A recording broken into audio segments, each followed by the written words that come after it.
Dragi sveti Leopolde, ti si uvijek pomagao i tješio one koji su ti se utjecali u svojim duhovnim i materijalnim potrebama.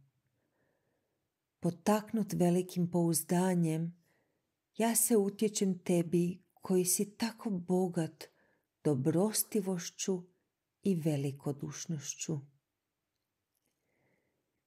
U svome si životu iskusio nemir i nevolju življenja s tumorom. Budi uz mene. Ti poznaješ moju tjeskobu i strepnju. Priteci mi u pomoć. Podupri moju vjeru. Ojačaj moju nadu. Izmoli mi milost da se mogu nositi s mojim trpljenjima i podnijeti lijekove za ovo zlo koje me snašlo, te da ovu kušnju prebrodim u pozitivnom duhu.